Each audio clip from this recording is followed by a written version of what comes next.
All eyes are on the Middle East today. Some of the eyes are on Washington, D.C., some in Tehran, others in Tel Aviv, as everybody's trying to figure out, will this ceasefire hold? And more importantly, then we'll be looking on the horizon to Istanbul on Saturday, where there's supposed to be a negotiation between the two sides, United States and Iran. Will we be able to turn this ceasefire into some kind of end of war negotiations? While all the eyes are on there are other conflicts going on than just the one in Iran. And I'm not talking about the Russia-Ukraine today.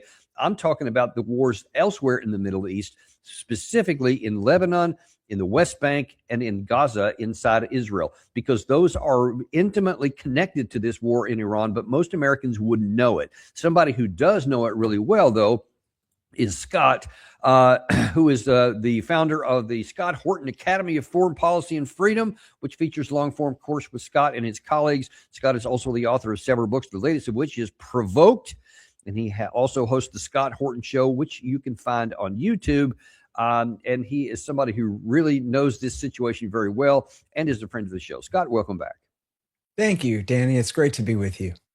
Well, listen, I was really eager to have you come and talk about this. We were thinking about, this show that we wanted to do because we wanted to make sure that our American audience in particular is aware of all that's going on, that, pulling out fact from fiction and any kind of hateful thing that's just, anti-Semitic or something like that, because we got that to deal with too. And then the other extreme to where people are saying, no, they give them a complete free pass. They don't take a look at anything. We're looking for what is the reality and the truth here. And I think that that's something that we need to talk about today. So I'm grateful to have you on to talk about that. Thank you. But I tell you, before we get started, though, there's one thing I do want to show here. Yesterday, Mark Rutte, NATO Secretary General, was in town. And I guess this is just, I won't say eye candy or even ear candy, but it's just something to say, hey, here's what we're dealing with. So when you're talking about reality and its absence, this is a real good example here. NATO Secretary General Mark Rutte was asked on, I think it was CNN, has this war so far been good for America?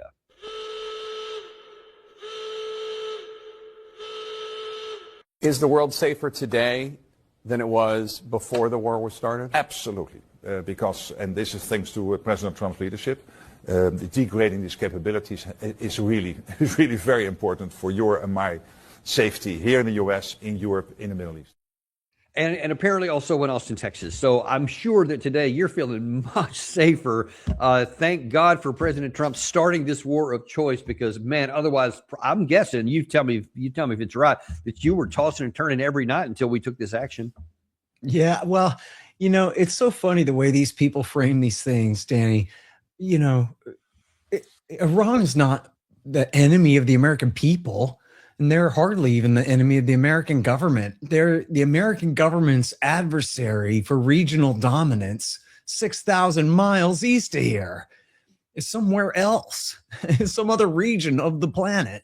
And so in that sense, they are, a very strong strategic rival against the American empire. Again, not the American people, not the American country or nation, but our government and its overseas posture over there. That, this has been a big frustration of theirs for a long time. Here's this giant country that they used to completely pwn for 25 years. And then now it's under the control of people who issued this declaration of independence from us. How dare they? And so how are we supposed to dominate every nation in the region when the biggest one is outside of our control and has friends in other places who harass our allies? And so, that's what they can't stand for. And as far as degrading their capability, are you kidding me? I mean, does anybody think that any amount of bombs that America has put on Iran's missile stocks has set them back more than, 2 or 3 years of production max? I mean, they know how to make missiles. You can't get rid of that any more than if they had somehow taken all the uranium, the enriched uranium, out of the country, which they have not, nor have they negotiated its handover. But even if they do, still, as long as they know how to make a centrifuge out of aluminum, as long as they have uranium mines in their country, which they do, then they've mastered the fuel cycle and they know how to enrich uranium, and that's not going away.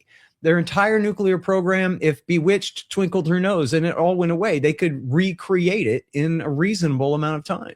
And so, and as far as their missile force, I mean, forget about it. Even the Wall Street Journal and them say that they still have some major proportion of their missile force left, whatever, percentage that is, or whatever total number of tens of thousands of missiles they still have is, I guess, anyone's guess. But it's certainly, they were not out of drones and missiles when they called a at least temporary halt to the fighting now. Yeah, and it's also very clear with a lot of these underground facilities that we now have photographic or video evidence of for proof. You're not going to be able to bomb that stuff out. Even nuclear weapons would not be able to eliminate that stuff. So it's an absurd claim. But one of the things, speaking of Mark Rutte, I found interesting. So after he visited with Trump, he went there to CNN, and of course he's always bending over backwards to lather up President Trump and talk about his great leadership, and he did all this stuff like he just did here. But then after he left the White House, President Trump didn't seem to be too keen on that. He said, and this is actually this morning, he said, but after Rutte left, none of these people, including our own very disappointing NATO, understood anything unless they have pressure placed on them. I mean, what do you make of that, this attempt to kind of placate Trump and all this, and then he'll just throw somebody under the bus that's trying to lather him up, and then they'll come back for more lather? What do you make of that? Well, he can be very mercurial and all of that, but I'll turn the question around to you because you're the real expert on this, man. I think, a lot of people are rightfully worried because some of the leaks coming out and statements coming out that they really mean to abandon NATO, not in any Ron Paulian way to end the empire and come home and finally put America first, but so they can get the alliance out of the way so they can help Israel go to war with Turkey. And it sounds completely crazy. I mean, we have nuclear weapons stationed at the Incirlik Air Base there. We've had this treaty alliance with them for decades now. But hey, Israel instead, right? So what is the real danger of that, do you think, sir?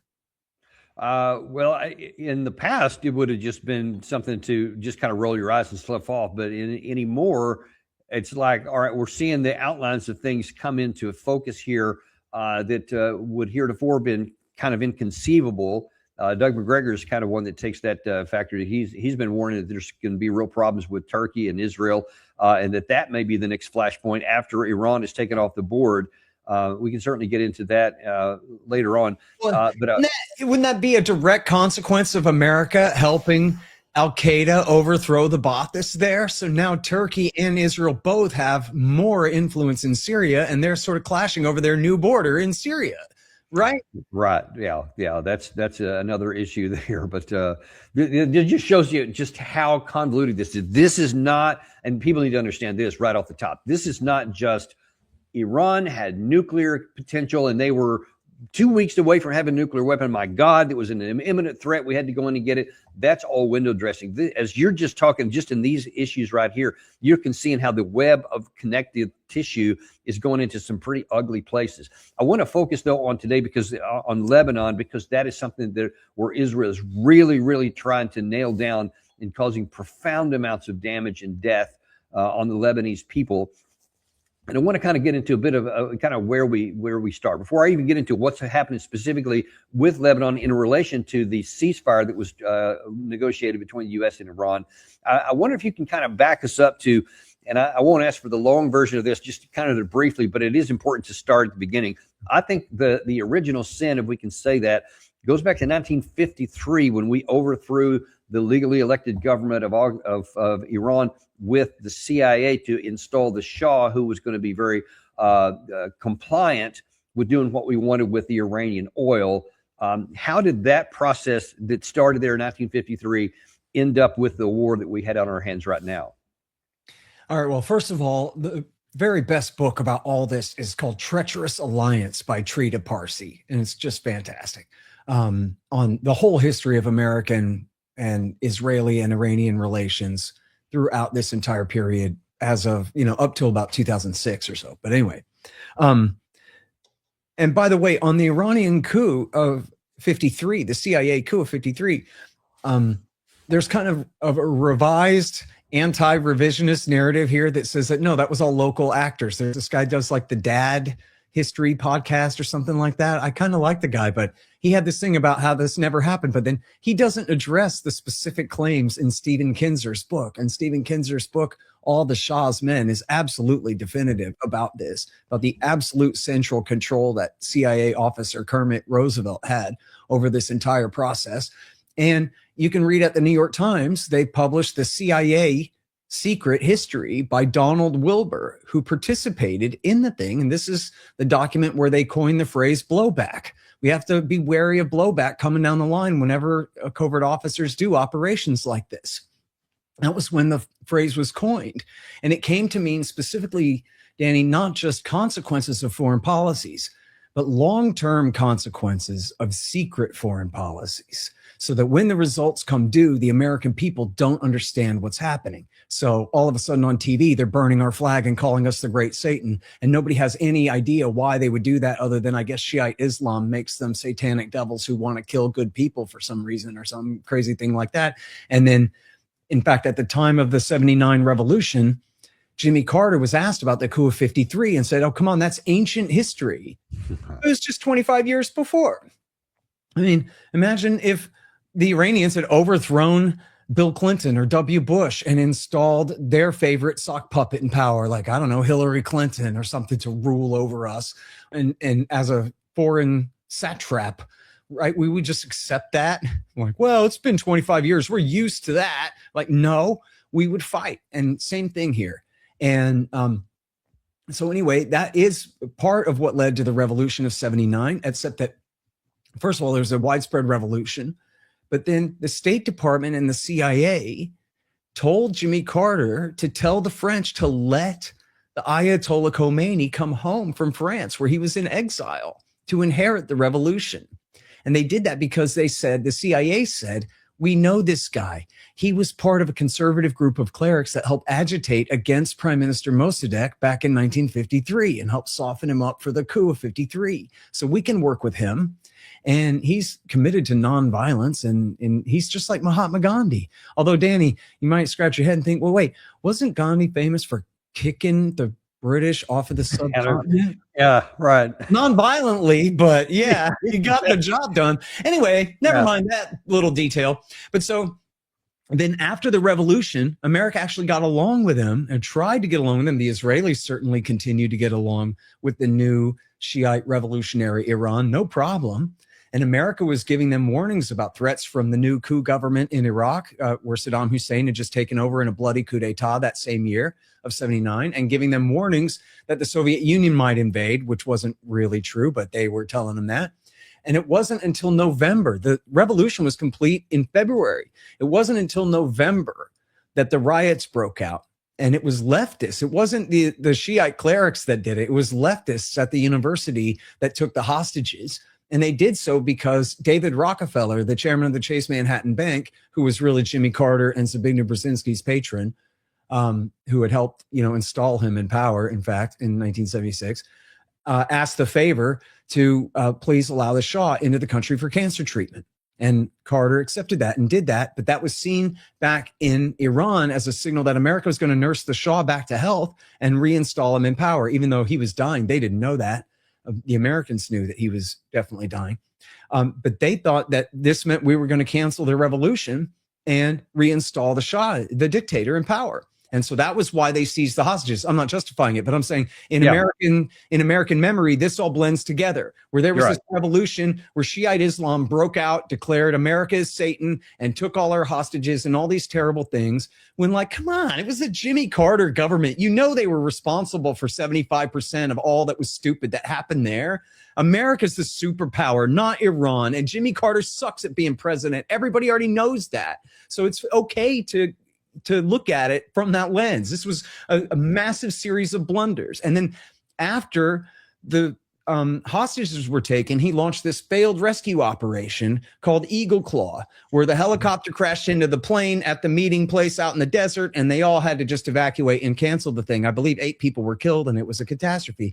Yeah. And then this is what led to Carter then, in like emotional or political self-defense, he goes in the State of the Union address of 1980 and declares the Carter Doctrine that says the Persian Gulf is an American lake. And any attempt by the Soviets to move into Iran, who we now hate, we're giving them like an Article 5 war guarantee. If the Soviet Union invades Iran to try to dominate the Gulf, we will read that as an attack on the United States itself. And we'll go to war against the Soviet Union. Don't you even try it, was the Carter Doctrine at that time. And this led to the expansion of all of the bases in the region. And then ultimately in September of that year, it led to the green light to Saddam Hussein, permission from the United States to invade Iran, to try to destroy the Iranian revolution. Right. And so now then we have the Reagan administration coming in and just picking up on the Carter Doctrine and then using that as an opportunity. And so I just wonder, just real quickly, can you Lebanon, encapsulate because that's a central part of the story, though. The 8 years that we supported Iraq war against Iran is part of what built up the hatred that they have in this death to America and death to Israel, et cetera. That's where a lot of that came from, as I understand. Absolutely. And something like 500,000 people were killed on each side of that war. And Ronald Reagan's government did continue it. And now at the same time, the Israelis not the same time, but in 1982, soon after, the Israelis invaded Lebanon, and they were going after the PLO, which was sort of like secular commie type nationalists led by Yasser Arafat in southern Lebanon. And in fact, as Parsi explains in his book, and has direct quotations from extremely powerful and authoritative people in charge at the time all over the place in America, Israel, and Iran, they explain that he explains the Lebanese Shiites initially welcomed the Israeli invaders because they were sick and tired of Yasser Arafat and the PLO's antics anyway. But then the Israelis, of course, acted like Israelis and wore out their welcome and severely mistreated the Shiites of southern Lebanon. And this is what led to the rise of the so-called Party of God, Hezbollah, and the Amal. This is 1982. The seats go back to 1982. Is that right? Yes, sir. And then in 1983, it was sort of proto-Hezbollah. I'm not sure if it was exactly Hezbollah. People argue about, and I don't know the names of the individuals involved. People argue about exactly which Shiite groups it was. But it was one of these Iran-backed Shiite groups, sort of, I believe you would call it like sort of proto-Hezbollah, what became really Hezbollah later, did the Beirut bombing of 1983. And they were, in fact, supported by Iran, although I don't know that anyone has ever proven, and it's possible, but I don't think I've ever seen anyone prove that Tehran ordered that attack or anything like that. And I have seen a book by Viktor Ostrovsky called By Way of Deception, a former Mossad officer. And in that book, he says the Israelis knew that this group was building a massive truck bomb, and there was a very short list of targets that would require a bomb that big. And they knew that the American base was one of them, and they decided not to warn the Americans about the bombing. And they said, oh, the Americans, they're big boys. They can take care of themselves. And that's what they get for sticking their noses into our business. And so which completely to me cancels out the accusation against Iran in favor of Israel when the Israelis knew and let that happen to our guys. And which, by the way, again, or not again, but for the first time, even though, as you mentioned, America all through the 1980s was backing Saddam Hussein in his war against Iran, when they switched sides and started selling weapons to Iran, which they were encouraged in this by the Israelis in the first place, and then they used the Israelis as the cutout to sell weapons to Iran at the same time that they were backing Saddam Hussein against them, and even giving Saddam Hussein's government money to buy chemical weapon precursors from the Europeans to make chemical weapons, and giving him satellite intelligence to use those chemical weapons, including sarin and Tabun nerve gas and mustard gas and others against the Iranians, and including against Iranian cities during that time. And by the way, the mean old Ayatollah then said to his own government, according to Gareth Porter's great reporting in Foreign Policy magazine, it's called When the Ayatollah Said No to Nukes. And the original anecdote was the IRGC came to the Ayatollah, the mean old Ayatollah Khomeini in the 80s, and they said, we have the chemicals ready. If we mix them, we'll have weapons, and we want to deploy them against Saddam's forces. And he forbid them from doing it and made them destroy the precursors that they had come up with, and told them it was forbidden to use weapons of mass destruction of any kind. And I'm sorry, what year was that? That was You got me. Probably 85, 86. Okay. It's all in- Okay. So I want Good. to kind of speed up a little bit here Yeah, to get to where we're at. So but that's vitally important to understand. So he could have gone to chemical weapons to be tit for tat, chose not to. Then we know that I guess about 5 or 6 years later, 15 years later. You said 85, right? Yeah, something like that. Yeah, Something like that. By 2003, there was a nascent, according to the CIA, there was a nascent nuclear weapons program research process. But then in 2003, that same Ayatollah said, you know what, this is not anything. This is not a place we want to go. So we're going to mothball that. That has been validated by every administration since that time. So even though they knew that Israel was a nuclear weapon state, they chose not to go the tit for tat kind of situation there. But, and this is now we're getting into the story here. So that is getting, if 1982 is when Hezbollah started in relation to what Israel was doing here. Now then, Iran, though, they can't be without power. So they're doing their long range missiles. They're starting that program, but then they're also using regional proxies. And so they have help and cooperation. And you can characterize this how you think it really was with the Houthis, with Hezbollah, and with Hamas inside of Israel.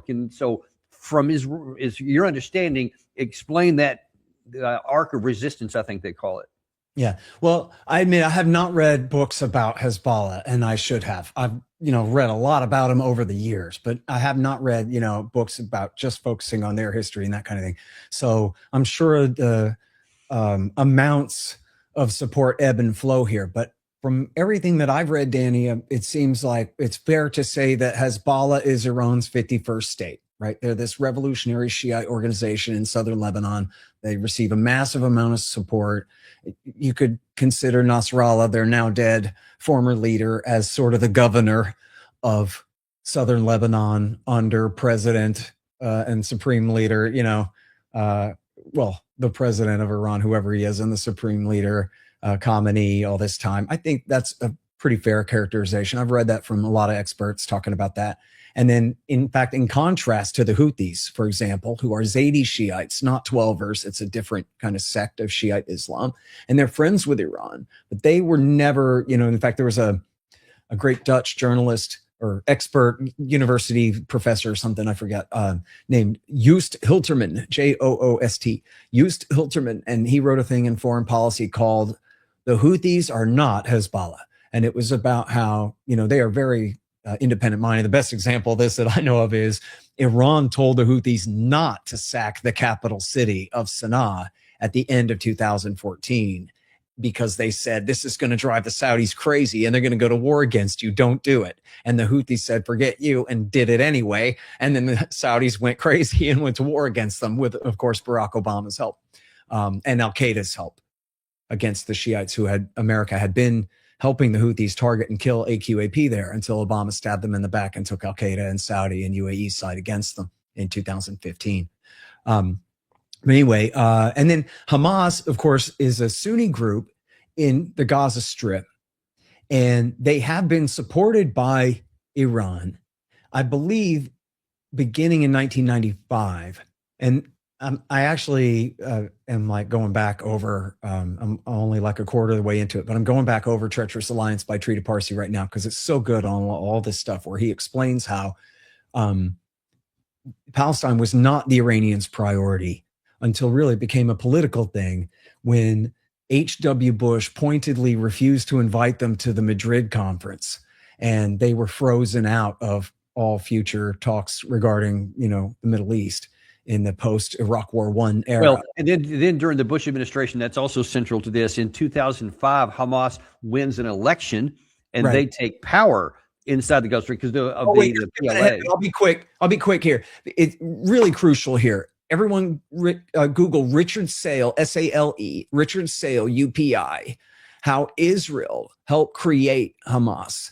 And there's also Andrew Higgins in the Wall Street Journal, and Robert Dreyfus in his book Devil's Game, and many others. But those are some good sources to get you started on how in the late 80s, Mossad and Shin Bet helped abet Sheikh Yassin from the Muslim Brotherhood into creating Hamas in the first place, Danny. Like, I mentioned Hezbollah was created as a direct reaction to Israel's heavy hand in southern Lebanon in the early 1980s.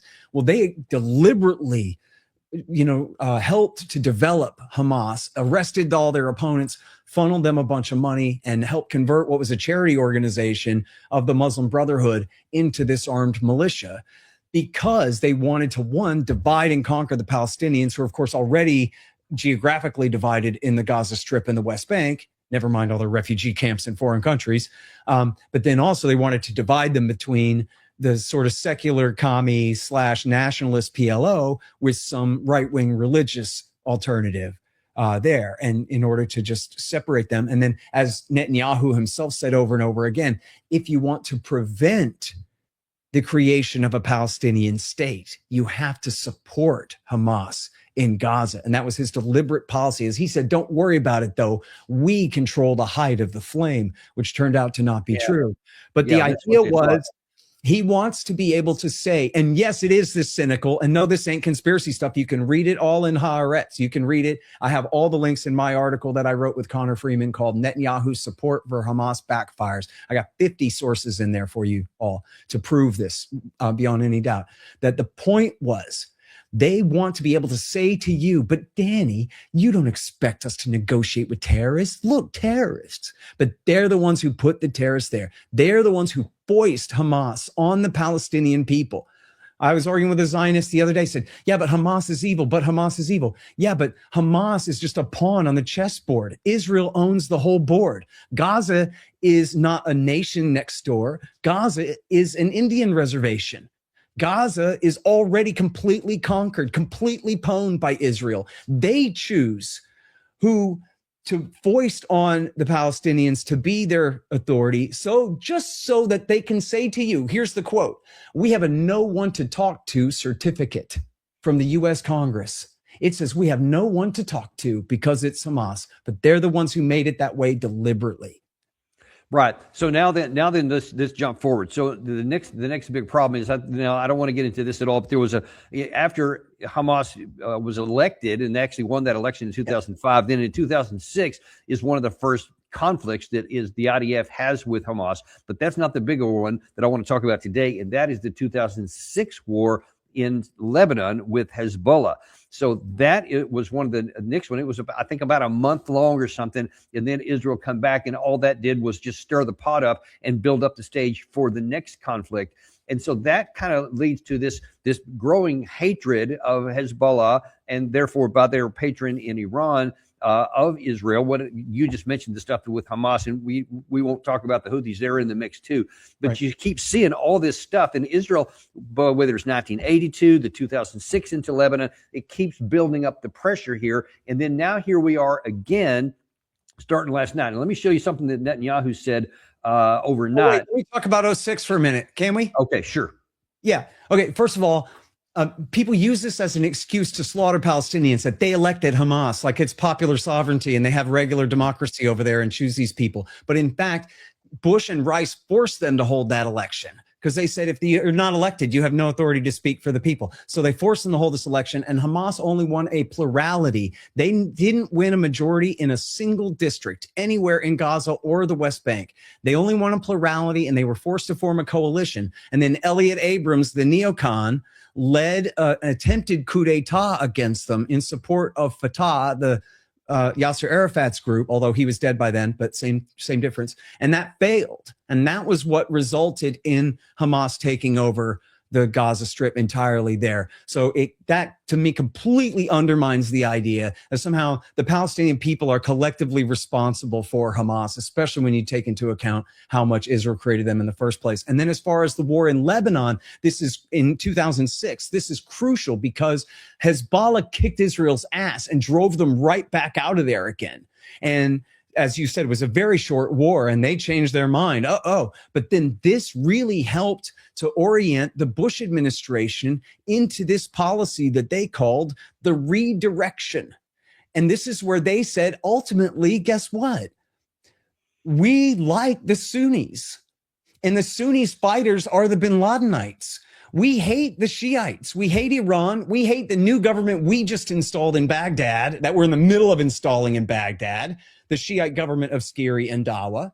And we hate Hezbollah because they're the neoconservatives. They hate Hezbollah because Hezbollah's enemies with Israel. And so what did they do? It was before Obama ever came to town. It was W. Bush that reoriented America back to Osama bin Laden's men. And they started backing Fatah al-Islam in Lebanon. It was Liz Cheney who ran this thing in the State Department, backing the Muslim Brotherhood in Syria, PJAK and Jandala in Iran, in order to try to break up the Shiite axis in reaction to their failure in Iraq War II and installing Iran's best friends in power there. And on top of that, in reaction to Israel's failure to take it to Hezbollah in 2006. So they said, well, now we got to really severely orient back toward the Saudis and the Turks and whoever, our Sunni friends in the region, but they don't have armies. They just have bin Ladenite suicide bombers. So that's who Obama ended up sending to Syria in the terrible, dirty war of the Obama years that grew into the Islamic State Caliphate,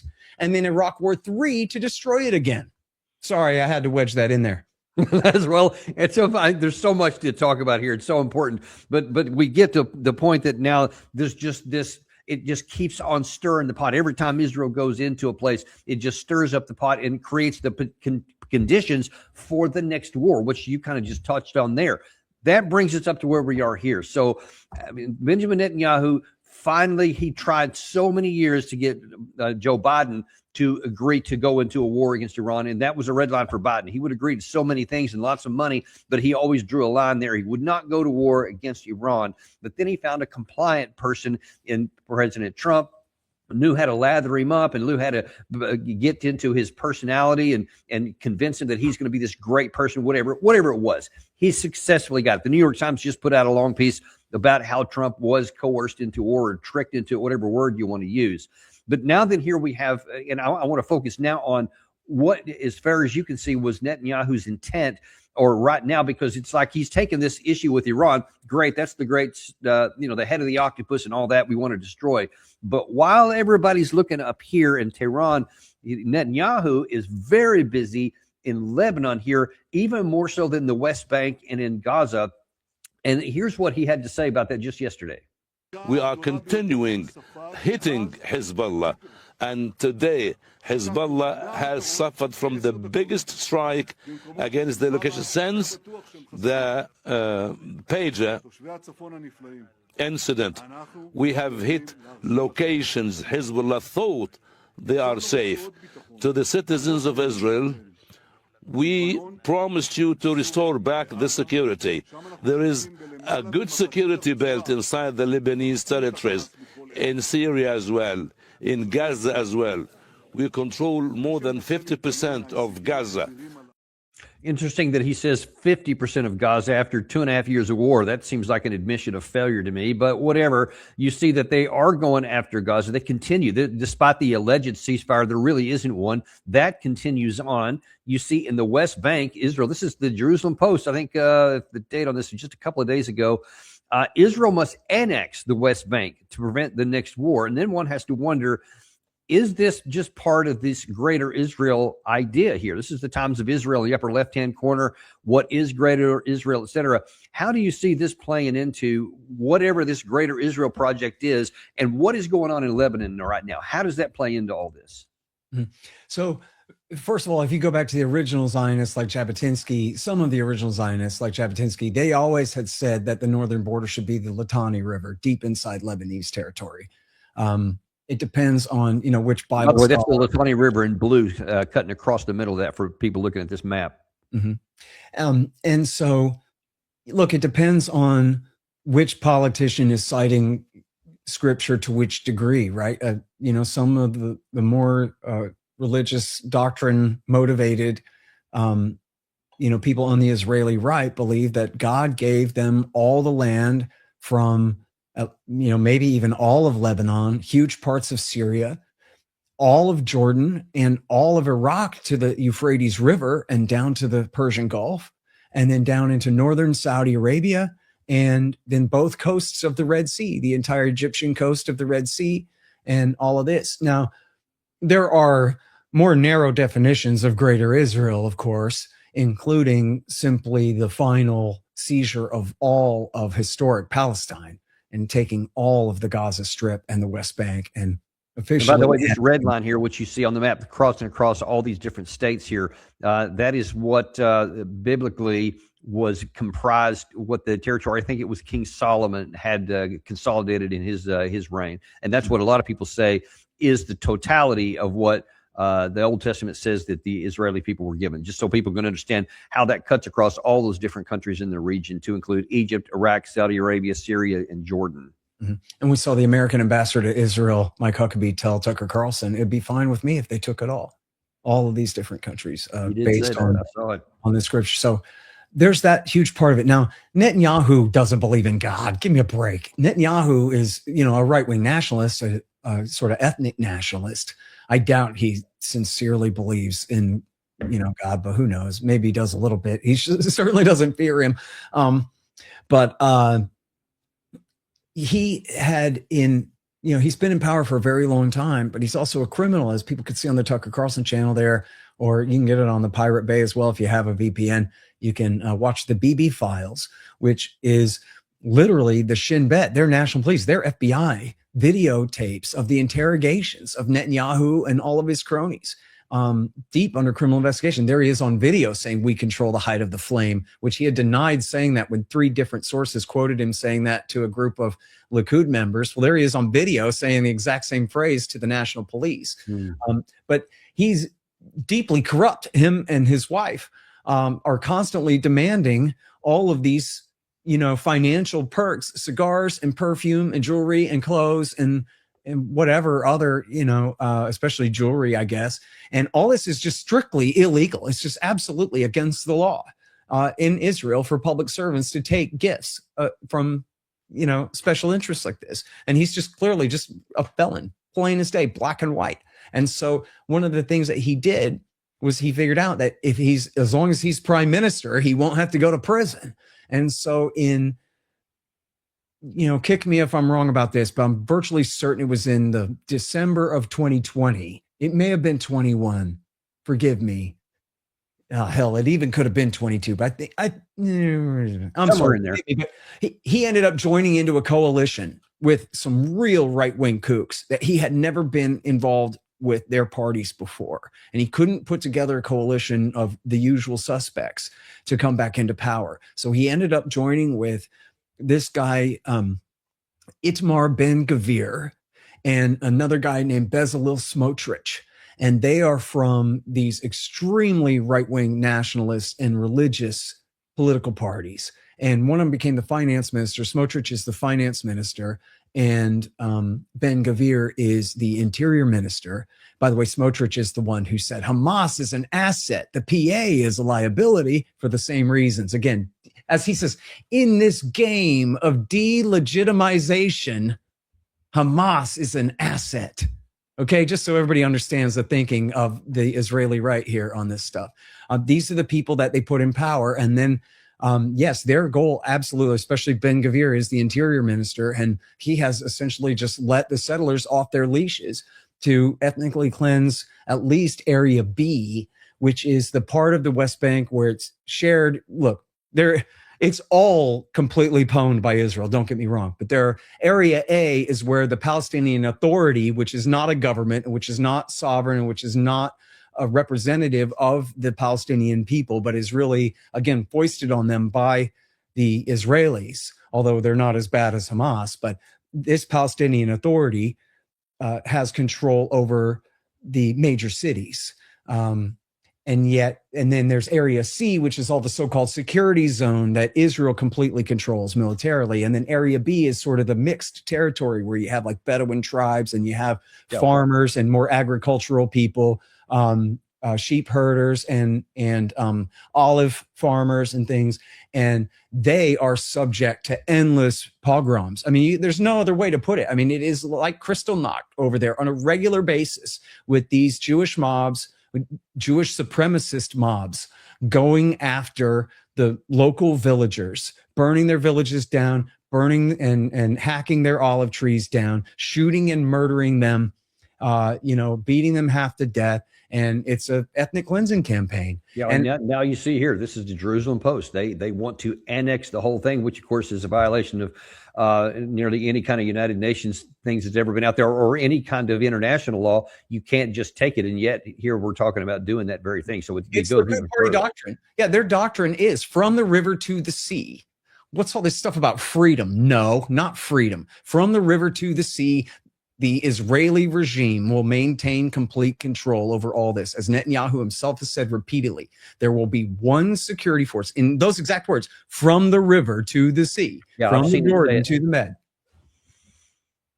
It's funny, they people lose their minds when somebody from a Palestinian says that. They say, oh my God, they want to get rid of Israel. But when Benjamin Netanyahu himself uses the identical phrase to mean the same thing, that they're going to get rid of everybody else inside there, crickets. Not sure why that is. It's really odd, don't you think? I do think that. And look, the reality here is America's just completely responsible for this. Our empire is, and in a way, our society is responsible for our government, sort of, kind of. I'm not saying like we're guilty for their actions, but we're responsible for trying to stop this thing. And we all have not been trying hard enough.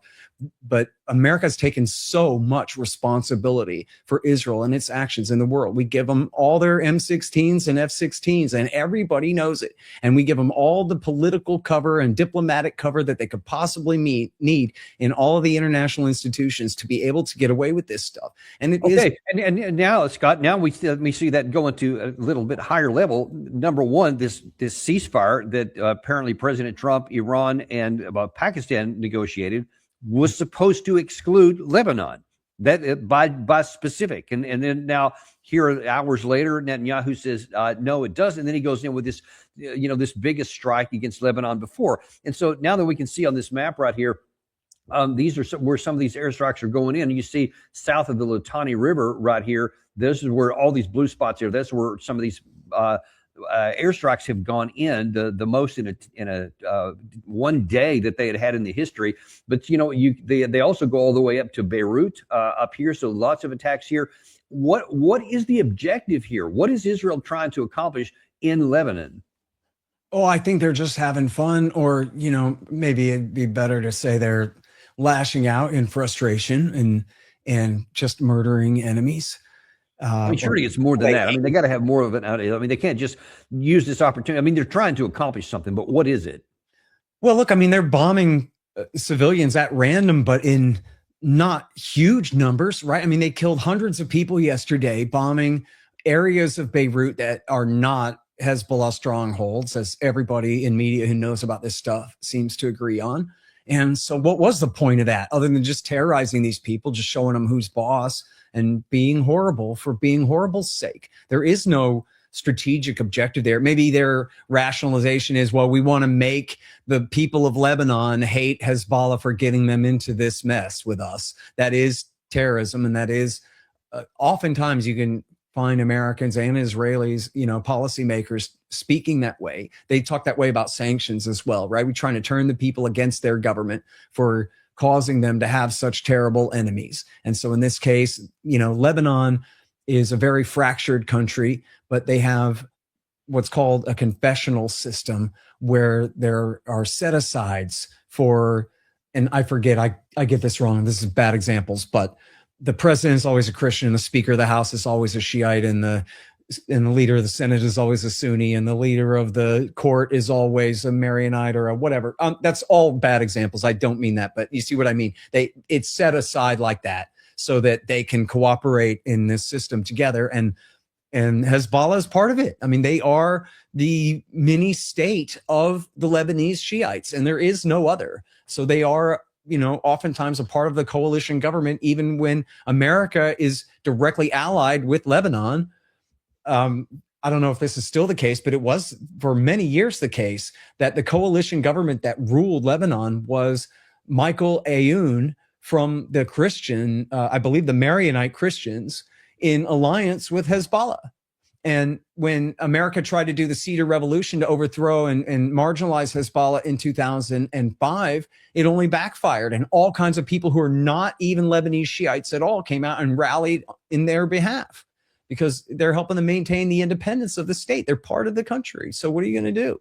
And this has been a real frustration for the Americans and the Israelis. Although their big success, you got to hand it to them. They did help al-Qaeda take over Syria. And that was the break. Since they added Saddam Hussein's Iraq to Iran's side of the ledger in the Second Iraq War, they finally were able to take Damascus away, Syria away from Iran and its ability to help Iran support Hezbollah there. That was their biggest win. But then, as I'm sure you know, you're well aware, and Bob Pape has done a great job talking about this, that Iran is likely to emerge from this current situation far more powerful than ever before. I mean, I was joking with a previous interviewer here an hour or so ago that, like, you figured it out, dude. Get it? Benjamin Netanyahu is an Iranian secret agent, and everything he's done this whole time has been to empower Iran. He convinced America to get rid of Saddam Hussein for them. He convinced Obama to, one, build the caliphate, but just as an excuse, we could launch Iraq War III to help Iran and the Shiites destroy it again and take over more of Iraq. And, you know, he helped convince Obama to take al-Qaeda's side against the Shiites there in Yemen, which only solidified support for their fledgling new regime that the Houthis had created there only at the end of 2014. And now he has given them total hegemony over the Persian Gulf in a way where, if you rewind just a few, 6 weeks ago, the idea was that these are international waters open to everyone and patrolled and guaranteed by the United States of America with its 13 local military bases, and now is an Iranian lake and no longer an American one. Permanently. And now let's jump to that point here, because now then the situation is with this fledgling ceasefire. It's not been perfect, but it's holding more than it was in the previous 6 weeks here. And the key issue is on this whole Lebanese thing here. That's one of the key points about whether this is even going to go anywhere. You had Iranian Foreign Minister Abbas Araghchi, who said the Iran-U.S. ceasefire terms are clear and explicit. The U.S. must choose ceasefire or continued war via Israel. It cannot have both. And then you see he's talked about, or he posted there below that, the Pakistani Prime Minister Sharif, who posted out when it was announced that, with the greatest humility, I'm pleased to announce that the Islamic Republic of Iran and the United States of America, along with their allies, have agreed to an immediate ceasefire everywhere, including, very specifically, Lebanon. Now, Netanyahu, as I've mentioned, he said right after that, 4 hours later, that it didn't include Lebanon. And that set up a big dispute, because now here's the United States and Pakistan and Iran saying that it did, or so we thought. But then Vice President Vance seemed to clear that up. If Iran wants to let this negotiation fall apart in a conflict where they were getting hammered over Lebanon, which has nothing to do with them and which the United States never once said was part of the ceasefire, that's ultimately their choice. We think that would be dumb, but that's their choice. I mean, look, either J.D. Vance is lying through his teeth there, or the Pakistani prime minister and the Pakistani ambassador to the United States, both of whom expressly said, yeah, it did. It was coordinated directly with American negotiators. Which do you think it is? Oh, I mean, it's so obvious here what happened. In fact, on Twitter, they were passing around laughing about how when the Pakistanis put out their statement, it originally said at the top, I forget the exact quote, but it was something like drafted. Official press release for the Pakistanis to put out or whatever, indicating that it had been written up by the Americans in the first place and sent to them to post in their own name. And so, yeah. And then, of course, that was one of the stipulations. Iran, I mean, let's just game it out. You think Iran agreed to a ceasefire that didn't include Lebanon? No, obviously not. Obviously, they would not. They had no reason to. And so it's just purely unbelievable that. And then what happened was, obviously, the Israelis decided that they want to try to ruin the ceasefire, and they want to continue to kill people in Lebanon as best they can. And they don't want, and then Trump and Vance took their side and said, oh, well, screw us then. Sorry if we were getting in your way there. By all means, continue. Which, I don't know. You tell me. I'm behind on the very latest. For all I know, the Israelis are still flying sorties against Iran, but I don't know. I think that part has been curtailed. There was a couple of here, but it's a way less than it was. So that's tentatively holding now, 36 hours, I think, into this or so, because I think everybody's looking forward to Istanbul on Saturday, where Vance and the Iranian side are supposed to meet here. Now that's the players that are coming up here. So that's where now I want to, in the remaining time we have here, given all that we have here and what's still going on in Lebanon, because Netanyahu hasn't pulled that plug, at least not that I've seen since we've been on the air. But look at the American contingent here. J.D. Vance, okay, that's fine. He's got some credibility. But Steve Witkoff and Jared Kushner, along with Abbas Araghchi and Mohammed Ghalibaf, who is the Speaker of the Iranian Parliament. Look, Araghchi was in there with Steve Witkoff and Jared Kushner in February when they thought they were on the heel or on the edge of a tremendous diplomatic victory for President Trump.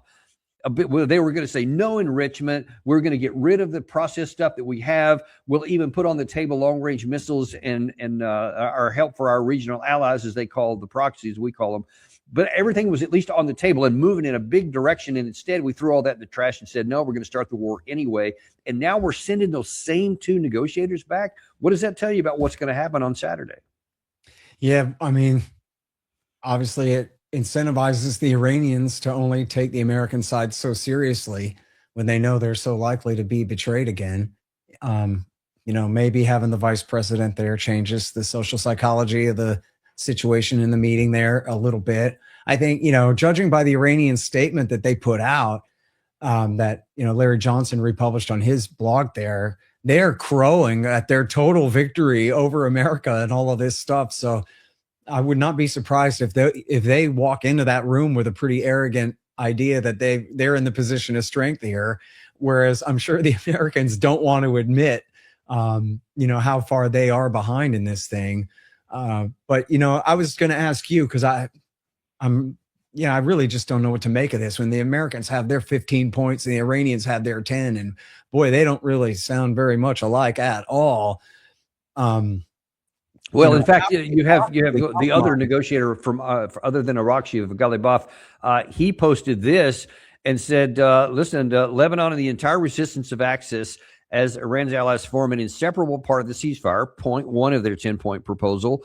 The Sharif said that clearly stressed Lebanon, there is no room for denial or backtracking, and then ceasefire violations carry explicit costs and strong responses extinguish the fire immediately. So he's basically saying, look, that 10-point plan, it's legit. And that's one of those on there. No nuclear, no reprocessing, not even on the table. We will continue to have this.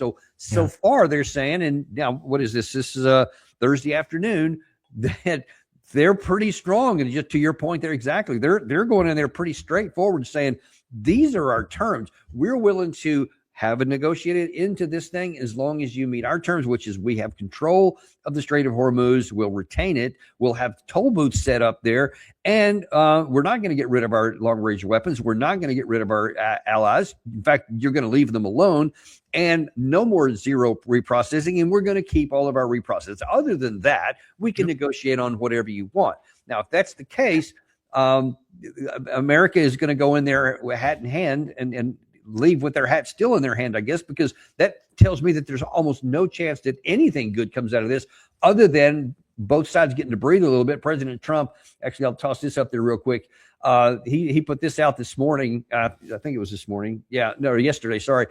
He said all ships, aircraft, and military personnel with additional ammunition, weaponry, and anything else that is appropriate and necessary for the lethal prosecution and destruction of an already substantially degraded enemy will remain in place around Iran until such time as a real agreement is reached. But then he continued to talk about there how they were going to, rearm and restock themselves with stuff. So I think that it could be that both U.S., Iran, and Israel all independently said, we need a bit of a pause here so we can reload our magazines, get some stuff shipped back over here, get a little bit of rest for our folks, repair some stuff, and then we'll start it back again. That's how I'm starting to see it. Do you see it any different? Well, yeah, look, I agree with that. I think they're so far apart on their stated goals. Our real only hope here is really Donald Trump's greatest gift, which is his ability to flip-flop and just not give a damn about it, right? He can go from demanding unconditional surrender to unconditionally surrendering and it not bothering him either. You know what I mean? Like he's right no matter what. He's winning no matter what. He doesn't have to feel bad about any kind of failure. So good. Like, let's celebrate that. Let's quit while we're only this far behind. Let's call it a victory. Let's compromise. You know, somebody asked him about, you know, what are we doing? What is this toll where now Iran is going to make all this money off of every ship coming through there? And he says, oh yeah, it's going to be great. We're going to do a thing with them and we're going to make a bunch of money too together and whatever. He could be best friends with the Ayatollah tomorrow. He could hire Halliburton to go build that pipeline that Dick Cheney always wanted. Oh, man, that is so unrealistic, Scott. I got to call you out on that one. That is so that's like saying you're going to take a former al-Nusra guy and bring him into the White House and squirt some perfume on him. I mean, that'll never happen. No way in the world. Yeah, call him strong and handsome. Yeah, he's got a very strong past, that guy. Yeah, we got a $50 million bounty on that dude. Now, all of a sudden, here we are putting some cologne on him, and I don't know, calling him a man crush or something. And I don't know. I mean, the reality, it's possible, and then for the sake of people living in the region, I'm all for it in this case.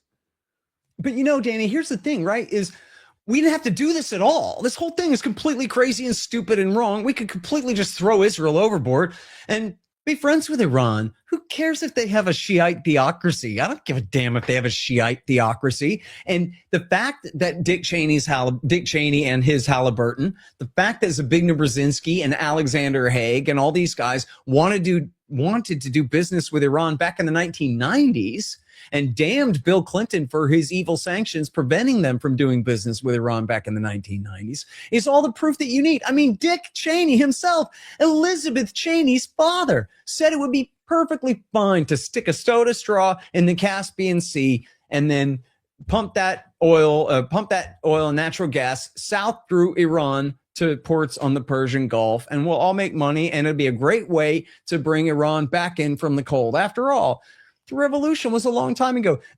Zbigniew Brzezinski, he was the one with the egg all over his face. The revolution was on him. I mean, he was Jimmy Carter's national security advisor. He barely even had a secretary of state. Vance was hardly in charge of anything. Brzezinski was the guy, Rockefeller's guy.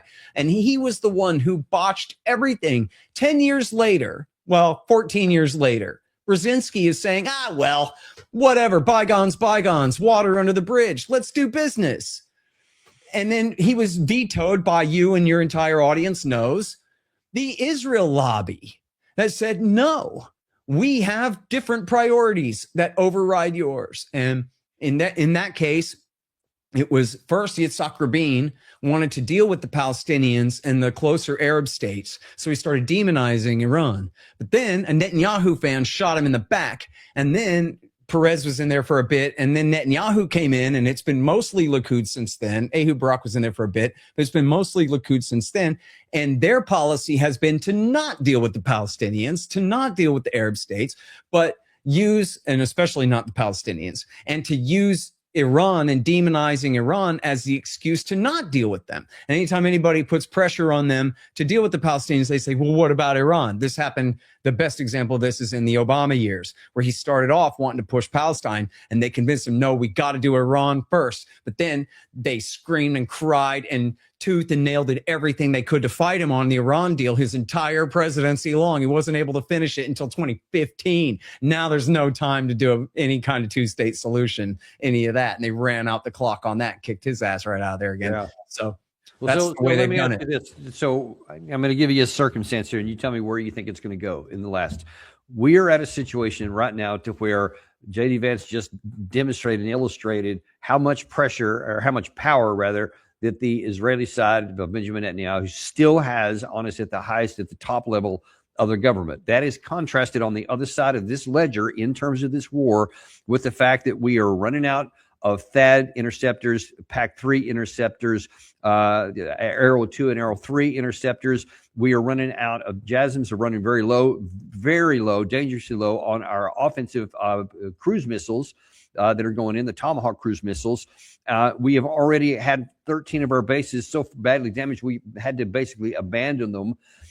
We don't have enough ammunition. We don't have the defense industrial base to replace these in any time soon. So we cannot get into a long-term war of attrition. We can't. So Iran, all they have to do is maintain a steady, consistent throw of missiles and drones, and it appears that they can do that for the rest of this year, probably at least. The price of that oil is continuing to rise. The problem with the fertilizers getting out is continuing to cause a real alarm around the world. So there are some near-term things really starting to pile up here.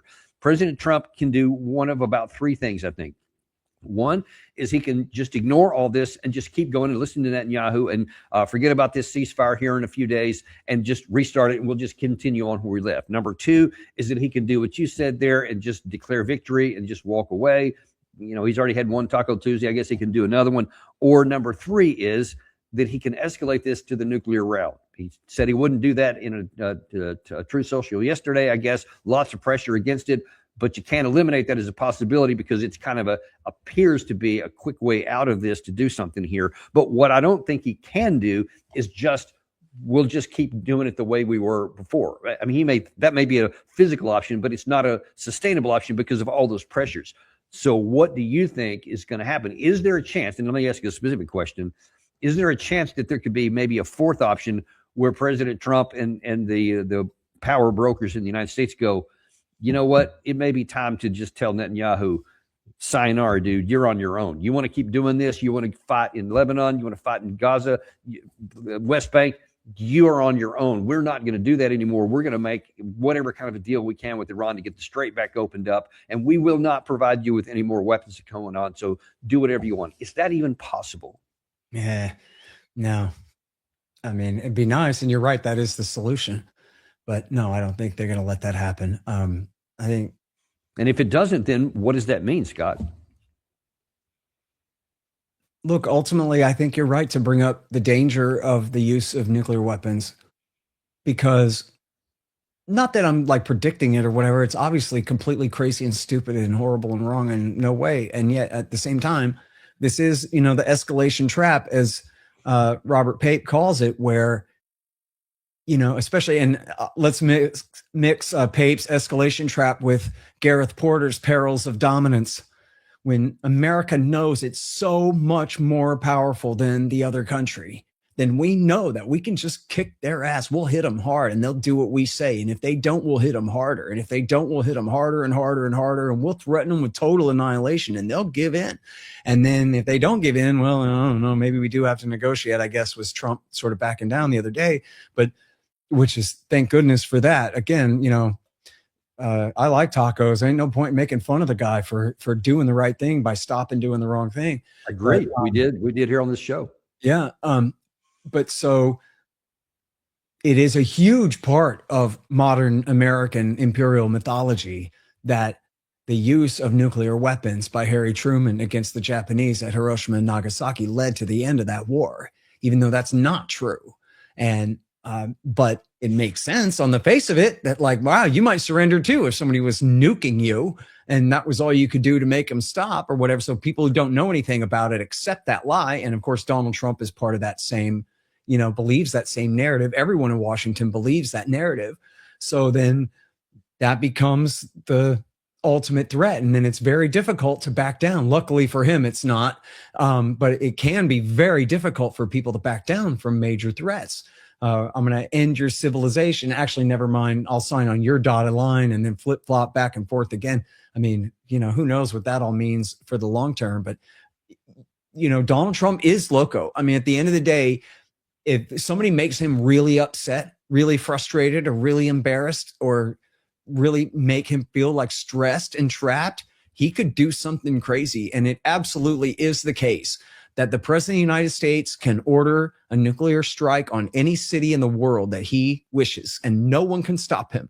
I mean, unless his Secret Service guy is going to pull out a gun and just shoot him and stop him that way and just belay that order because the president's dead, he can do it. And the entire nuclear weapons system is designed for the president to be able to order a nuclear war at a moment's notice, because that's what makes it a deterrent. Right. Is that the other side knows that, oh, he can and he will, and no one can stop him if he wants to. The Secretary of Defense can't belay that order. No general or admiral can belay that order. The president says, go, you go. All the mechanisms kick right in to make sure that it happens, because otherwise it's not even any good as a deterrent. And so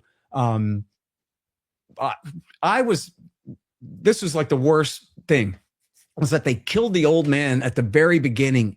You know, they talk about what a crazy ideologue he was. Well, the guy was 89. You can only be so ideological when you're 89.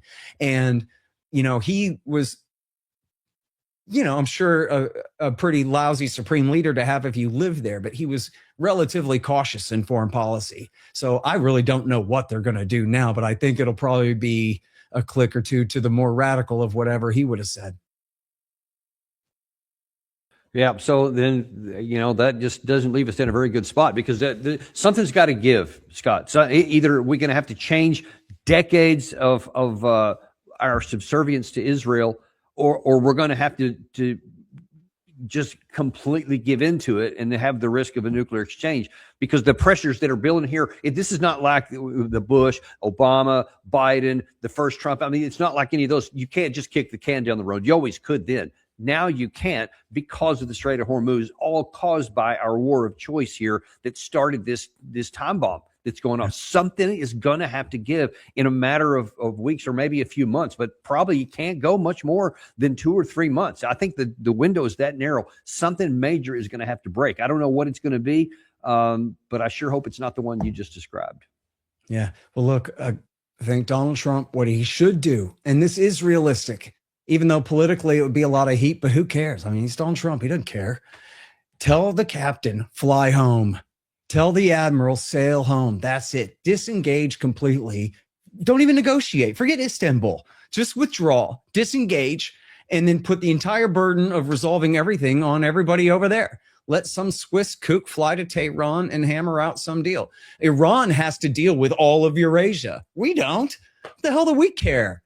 Let them figure it out, and then the entire burden is on them to figure it out. And I know that Robert Pape says that Iran is just going to take their newfound dominance over the Gulf and exploit it absolutely, ultimately, against and over everyone, and make themselves a new global power based on it and all that. And I could see that as a worst case scenario, but I could also see them having a lot of disincentives against doing that as well. And I don't know how they'll weigh it, but I think the more we make it their problem, the faster there will be an actual solution to it. Yeah, and I'll just add in there that there would be a profound cost to the United States compared to the world that we've known.